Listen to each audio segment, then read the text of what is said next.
हाय CTET के aspirants, आपका स्वागत है जीके स्टडीज़ में। देखिए, मैथ का सवाल कुछ ऐसे पूछा है जिससे कोई भी ट्रिक से आप नहीं बना सकते हैं। सारे कॉन्सेप्ट बेस्ड प्रश्न पूछा गया है। मैं इसमें आपको आंसर की मिलवा देता हूं, आप आंसर की मिला लीजिए। उसके बाद मैं सबका सॉल्यूशन का एक वीडियो ला दूंगा। आप ऐसे ही सॉल्यूशन, अगर इस बार मान लीजिए किसी कारणवश आप वंचित रह जाते हैं तो आप जीके स्टडी चैनल के साथ जुड़िएगा। आपको सॉल्यूशन के साथ आपको सिखाया जाएगा मैथ साइंस, और इसी चैनल के साथ अगला सीटेट आप क्वालिफाई कर जाएंगे। मैं तो दुआ करूंगा कि इसी बार आप क्वालिफाई कर जाएं। देखिए, पहला प्रश्न है 31 नंबर। एक शिक्षक से शिक्षार्थियों को विभिन्न प्रकार के त्रिभुजाकार कागज की कतरनें वितरित करता है और उन्हें कोनों का योग ज्ञात करने के लिए, कोनों को मापने और सारणीबद्ध करने के लिए कहता है। वह उनके प्रत्येक परिस्थिति में परिणाम नोट करने के लिए कहता है। शिक्षण की यह विधि डैश का उदाहरण है। तो ये खोज विधि का है। देखिए, ये खोज विधि कराना चाहता है बच्चों से, तो ये इसका आंसर क्या हो जाएगा? खोज विधि। चलिए नेक्स्ट देखते हैं। जो नेक्स्ट प्रश्न है आपका, ये यूलर फार्मूला पे आधारित है। मैं बार बार बोलता हूँ कि यूलर फार्मूला, माध्य माध्यिका, इन सभी प्रश्नों से एक प्रश्न रहता है। देखिए, मैं इसमें आपको सॉल्यूशन नहीं बताऊंगा, सॉल्यूशन इसके बाद वाले सॉल्यूशन बताऊंगा तो कम से कम इतने कम प्रश्न में 1 से 1.5 घंटा लग जाएगा। 1.5 घंटा तो कम से कम। तो सोचिए आप क्वालिफाई कैसे कीजिएगा। ऐसे प्रश्न नहीं पूछना चाहिए। कम से कम कॉन्सेप्ट बेस, नहीं ट्रिकी क्वेश्चन होना चाहिए। सीटेट में एक तो समय आप कम देते हैं, उस पर से बच्चों से ऐसे सवाल पूछ लेते हैं। चलिए कोई बात नहीं, अगर पूछा है तब भी हम लोग देख लेते हैं। यूलर फार्मूला जो होता है वो होता है F + V - E = 2। ये यूलर फार्मूला होता है।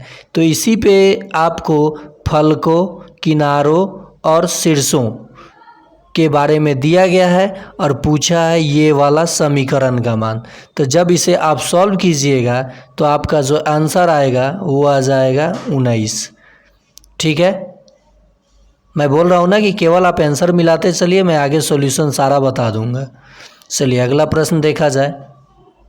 अगला प्रश्न है, किसी कक्षा के कुछ विद्यार्थियों द्वारा प्राप्त अंक दिया गया है और आंकड़ों का माध्य परिसर का अंतर। तो जब आप माध्य और परिसर का अंतर कीजिएगा तो आंसर आएगा 5.5। ठीक है, ये देख लीजिएगा। देखिए अगला प्रश्न है आपके लिए, ये 33 हो गया। 34 नंबर प्रश्न भी यहीं पे देख लीजिए। कह रहा है कि 2x + 5y² - 5 × 2x + 5y - 14 = 2x + 5y + p × 2x + 5y + q, then the value of p + q। पहले तो आप इसे सॉल्व कीजिए, फिर इसका मान निकालिए।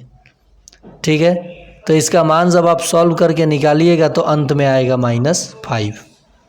चलिए आगे देख लेते हैं। देखिए, इसमें मैं आंसर की मिलवा रहा हूँ। मैं सॉल्यूशन जब लाऊंगा तो हो सके 2-4 प्रश्नों का हेर फेर हो जाए, आंसर क्या आ रहा है और आंसर की में क्या दिया गया है। देखिए नेक्स्ट प्रश्न है जो आपको लाभ हानि से पूछा गया था। इस 35 नंबर प्रश्न का आंसर आएगा 3000 जब आप सॉल्व कीजिएगा। तो ये 3000 पे आपने टिक किया है कि नहीं, आप देखते जाइए, मिलाते जाइए और अपना मार्क्स काउंट करते जाइए। चलिए 35 नंबर देख लिए आप, 34 नंबर देख लिए। अब देखते हैं हम लोग 36 नंबर प्रश्न का। तो देखिए, ये है a² - b² पे कॉन्सेप्ट पे आधारित, लेकिन कितना लेंदी सवाल पूछा है। तो जब आप इसको सॉल्व कीजिएगा तो आपका आंसर आएगा -4c। जब इसे आप सॉल्व कीजिएगा तो आंसर आएगा -4c। तो इसे भी आप मिला लीजिए। चलिए नेक्स्ट देखते हैं। सॉल्व जब इसको कीजिएगा तो आ जाएगा -4c। नेक्स्ट देखते हैं, निम्नलिखित में कौन सा सत्य है। तो देखिए, पहला दिया है गुणनखंड और कह रहा है कि इससे अधिक सरल नहीं किया जा सकता है। ये तो बिल्कुल सरल किया जा सकता है, द्विघात समीकरण है। समीकरण नहीं है, ये द्विघात बहुपद है। 10x + 25। तो ये देखिए, ये जोड़ने पे 10 और गुना करने पे क्या है 25। तो इसे और अधिक सरल नहीं किया जा सकता है, बिल्कुल किया जा सकता है, किया जा सकता है ना। 5 × 5 = 25 आएगा और प्लस है दोनों माइनस माइनस 5, यानी x minus 5 x minus 5 answer आना चाहिए। तो इसका आंसर हो सकता था, गुणनखंड किया जा सकता है, और कह रहा है कि सरल नहीं किया जा सकता, तो यही इसका आंसर हो जाएगा। चलिए अगला प्रश्न देखते हैं। अगला प्रश्न है 38 नंबर। अधिगम का वह क्षेत्र जो व्यवहार एवं मूल्यों के साथ संबंधित है उसे डैश के रूप में जाना जाता है। तो उसे भावात्मक क्षेत्र के रूप में जाना जाता है। अगला देख लेते हैं। राष्ट्रीय पाठ्यचर्या रूपरेखा 2005। देखिए एनसीएफ के 2005 से गणित का एक प्रश्न ले ही लिया। अनुसार निम्नलिखित में से कौन सी प्रक्रिया गणित में सबसे कम महत्वपूर्ण है? तो गणित में शॉर्टकट खोजना। देखिए सीटेट कहता है कि शॉर्टकट सवाल नहीं देंगे, लॉन्ग कट देंगे, ताकि आपका रिजल्ट जल्दी ना हो और आप ऐसे ही लगे रहिए, सीटेट में पैसा इतना खर्चा करते रहिए। लेकिन आप लोग भी जिद्दी हो, इस बार आपको क्रैक्ट करके दिखाना है।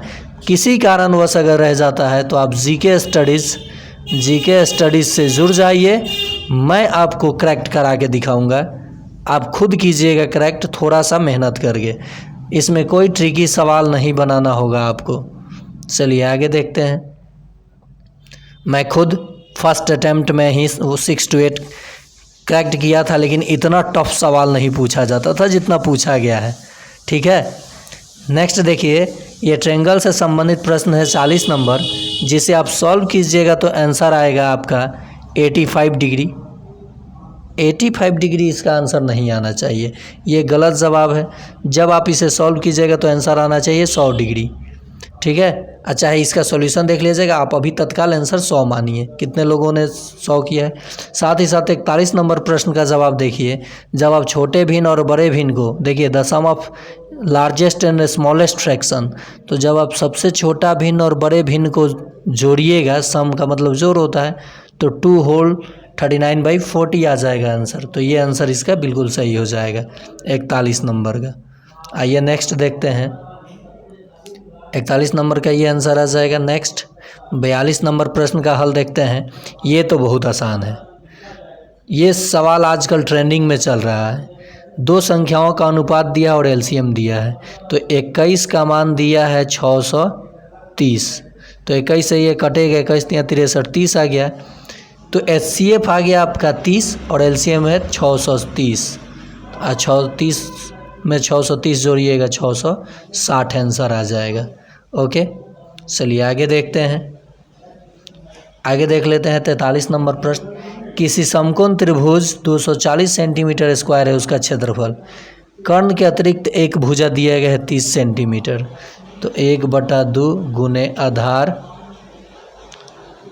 या ऊंचाई है, और ये हाइपोटेनस।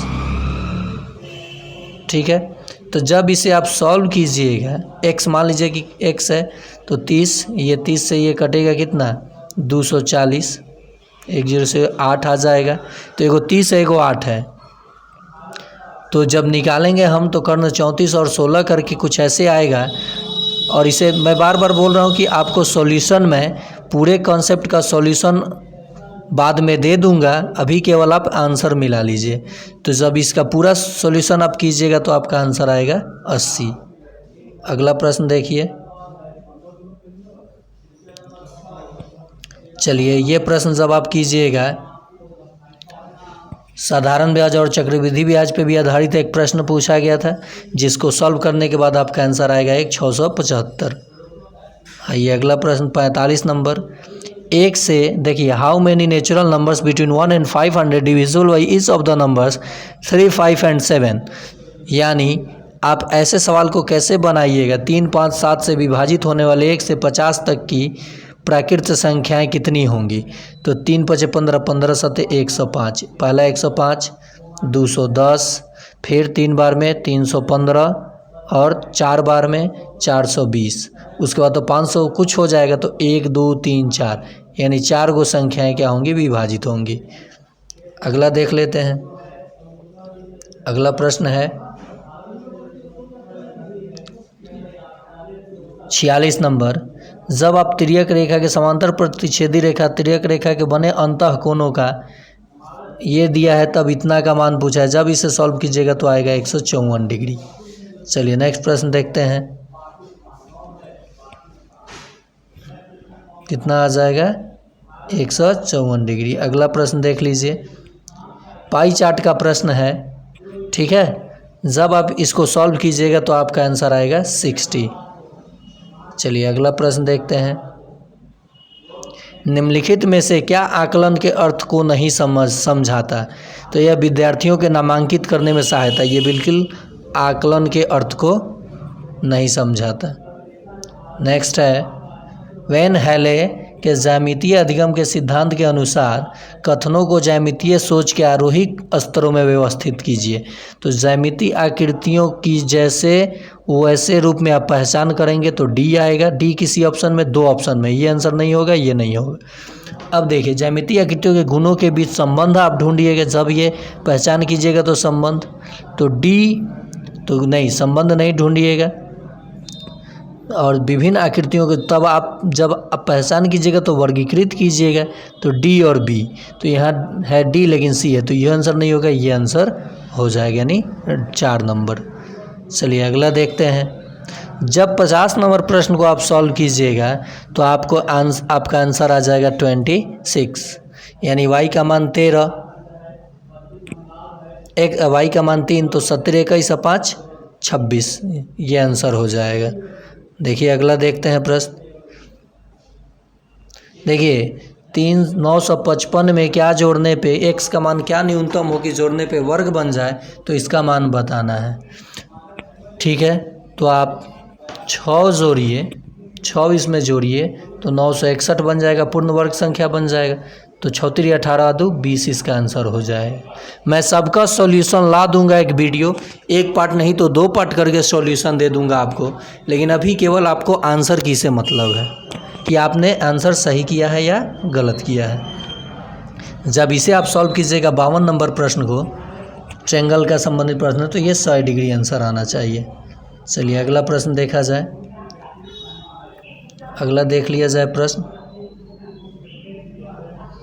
एनसीईआरटी के अनुसार उच्च प्राथमिक स्तर पर संख्या प्रणाली के अंतर्गत निम्नलिखित में से प्रकरण सम्मिलित नहीं किए जाते हैं। तो कह रहा है कि उच्च प्राथमिक यानी 10th तक, तो 10th तक सम्मिश्र संख्या, कॉम्प्लेक्स नंबर कहाँ आता है, कॉम्प्लेक्स नंबर नहीं आता है, तो ये हो जाएगा आपका आंसर। चलिए आगे देखते हैं, ये है प्रश्न कि किसी चतुर्भुज ABCD का परिमाप दिया है, BC दिया है, CD दिया है, AD दिया है, कोण A कोण B 90, तो चतुर्भुज ABCD का क्षेत्रफल पूछा है। जब आप इसे सॉल्व कीजिएगा तो आंसर आएगा 660। चलिए नेक्स्ट देखते हैं, निम्नलिखित में से कौन सा कथन गणित के उत्पत्तियों के संबंध में कम उपयुक्त है। तो यह विद्यार्थियों को अपने स्वयं के तर्क को मान्य करने में मदद करता है। उत्पत्तियों का निर्माण अंतर्दर्शीय ज्ञान से होता है, न कि तर्क पर। यह व्याख्या करता है कि एक विशेष गणितीय परिणाम सत्य क्यों होना चाहिए। कम उपयुक्त पूछा, यह संबंधों को उजागर करने में मदद करता है और गणित की अंतर्निहित संरचना में अंतर्दृष्टि प्रदान करता है। तो इसे स्टार मार्क कर लीजिए क्योंकि इसका आंसर पे डाउट है मुझे। नेक्स्ट, निम्नलिखित में से क्या गणित के रचनात्मकता का संकेत नहीं है। तो विद्यार्थियों के संदर्भों में अभिसारी चिंतन का उपयोग करते हैं, ये संकेतक संरचनात्मकता का नहीं है। नेक्स्ट, जब इस फ्रैक्शन वाले सवाल को आप हल कीजिएगा उम्र संबंधित, तो इसका जब समीकरण बनेगा तो ये हो जाएगा 3 नंबर समीकरण आएगा। चलिए आगे देख लेते हैं, निम्नलिखित में से कौन सा कथन आकलन के एक साधन के रूप में रूब्रिक के लिए सत्य नहीं है।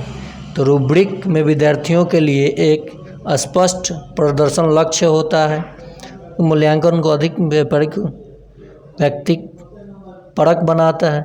रूब्रिक एक निश्चित पैमाना है, रूब्रिक के प्रत्येक बिंदु पर नहीं, तो ये 3 नंबर इसका आंसर होना चाहिए। चलिए आगे देखते हैं 58 नंबर। चलिए 58 नंबर देख लिए। नेक्स्ट है, बेलन से संबंधित एक प्रश्न पूछा गया है, तो इसका आंसर हो जाएगा 2 नंबर। नया आयतन मूल आयतन का 1/3 हो जाएगा। नया आयतन और आज का आखिरी प्रश्न, और इस चैनल को लाइक कर दीजिए। साथ ही साथ 1 2 3 माने 1 2 प्रश्न का इधर उधर हो सकता है, मैं पूरे सॉल्यूशन के साथ इसका आंसर ला दूंगा 1 से 2 दिनों की, जो क्योंकि सक्षमता के लिए हम अभी भिड़े हुए हैं। हमारे शिक्षक बंधुओं को ये चाहते हैं कि अगर पैटर्न बदल देता है सक्षमता में, 1 से बिल्कुल डिफरेंट कर देता है 2 को, तो मैं थोड़ा सा लेवल बढ़ा करके सवाल मैथ घुमा के भी पूछ दे रहा हूँ, ताकि वे लोग प्रैक्टिस में रहें और सक्षमता निकाल दें। साथ ही साथ अगर आपका सीटेट नहीं निकलता है तो आप जुड़िए जीके स्टडीज चैनल के साथ मैथ साइंस वाले, मैं गारंटेड उनका मैथ साइंस में अच्छा स्कोर करा दूंगा। मेरा पूरे 60 में 54 नंबर था, लेकिन उस समय इतना टफ क्वेश्चन नहीं था मैथ का, कुछ प्रश्न ट्रिक पे था और कुछ प्रश्न पूरे मेथड पे था। तो जब आप बनाइएगा तो मेथड आपको खुद जल्दी आने लगता है और दिखने लगता है। जब आप इसे पूरे सॉल्व कीजिएगा तो आपका आंसर आएगा 5। तो आज के लिए इतना ही, फिर मिलते हैं अगले पार्ट में इसके सॉल्यूशन के साथ। तो चैनल को शेयर कीजिए, सब्सक्राइब